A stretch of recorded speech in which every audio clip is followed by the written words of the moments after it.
สบายดีได้พี่น้องสบายดียามเช้ามื้อนี้ก็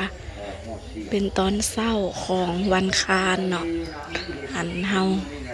ก็ตื่นแต่ดึกแต่เช้ากะเกียมหนึ่งข้าวเฮ็ดอาหารต่างๆนานาเตรียมเฮ็ดผ้าขาวตอนเช้าพี่น้องเพราะว่าเฮามีพิธีตักบาตรถวายทานพิธีอันขั้นตอนสุดท้ายเนาะของงานบุญแจกเขาวที่ส่วนบุญส่วนกุศลให้แม่เฮาเนาะตอนเช้าก็มีการตักบาตรและเฮาก็เฮ็ดผ้าขาวประมาณ9,000เนี่ยอันนี้เป็นเครื่องใส่บาตรที่เฮาเตรียมไว้เนาะญาติพี่น้องเพิ่นมาเพิ่นก็สิมาจับเอาในนี้เลย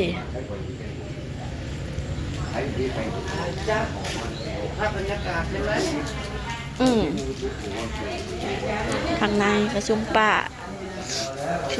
ชุมอาเป็นก็แต่งเครื่องแต่งงานต่างๆเนาะ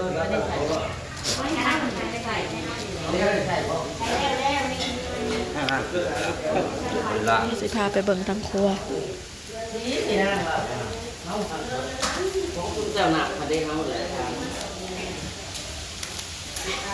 ตอนนี้ซุมป้ากำลังเด่งเห็ดอยู่เห็ดกินพี่น้องอาหารของหวานของข้าวมีครบหมักไม้หวานอันนี้ของก้อยเด้อจ้าครัวอีเมย์จะมาสรุปมัน ก็ไปนับหนึ่งน้ำมันหรอกบ่ต้องนับป้านาชุมเพิ่นนับบ่ให้ป้าเพิ่นปลาล้างถ้วยแรงหวานเนี่ยคือว่าแทนหน้าเขาฮักเตียนหัวมันเอาตัวรอดแล้วจ้ะขึ้นลายอย่าเนตเวีย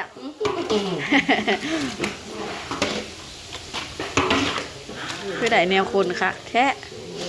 ไม่ได้โชว์ได้ลุ้นคัดว่าชีอันจีมึงมีใช่มันฟันเละเลยเอาลงดูให้สติ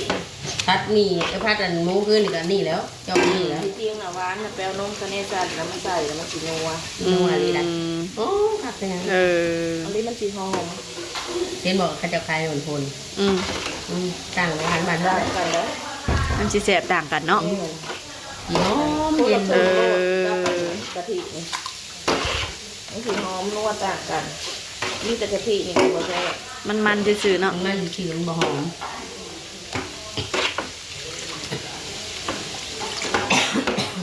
เพิ่นบ่ไปเอามาใส่เอาบ่เอานะเอาไปเอาจากปองนี่เอาไปเอาหมักใหม่ทางครัวทอดปลา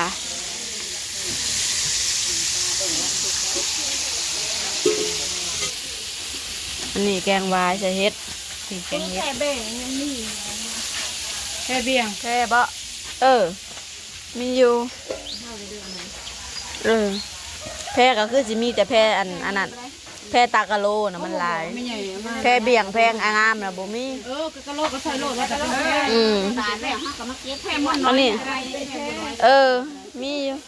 อันนี้แกงเฮ็ดเพืองใส่ผักหวานอันนี้จะเป็นขัวดักแด้แล้วก็มี1 ผัก 1 ปลาพี่น้องมีแจ่วมักเล่น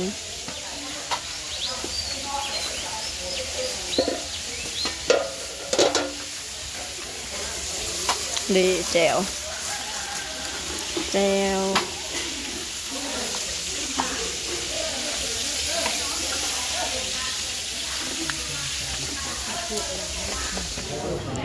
ตอนนี้พาเขาค่ะแต่งแล้วเลยพี่น้องเล่นในหันแล้วเด็กเงินเท่าหนาวออกมานะนังเอาใส่นะแม่แล้วกัน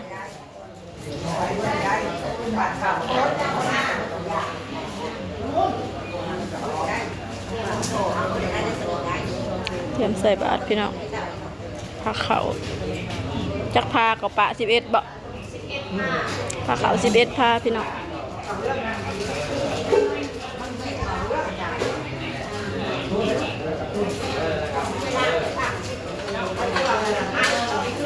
สบายดีจ้าไป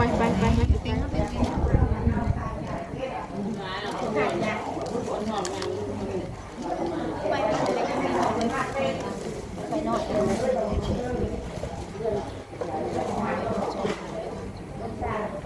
ักบาท 11 แม่บอก12บอก12เอาเลยอยู่นี่มี3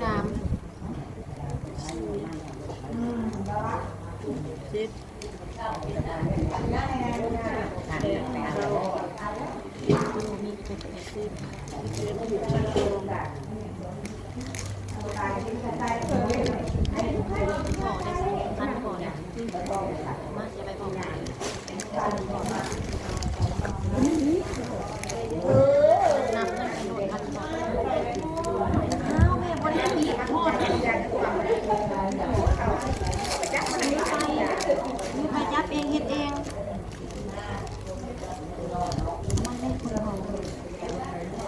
เงินไปซ่ามันดอก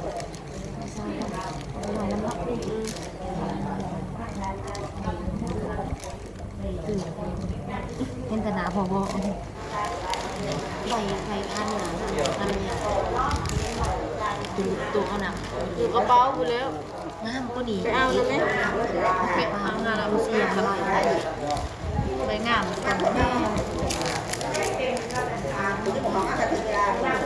เอาไปเลย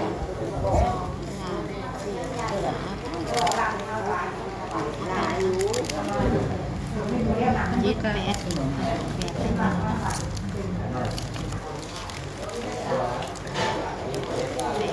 เข้า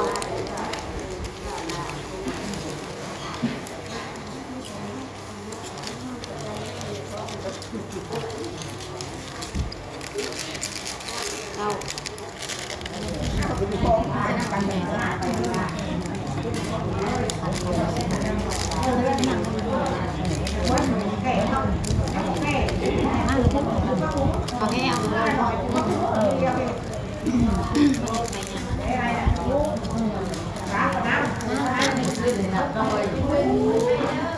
ทรมาน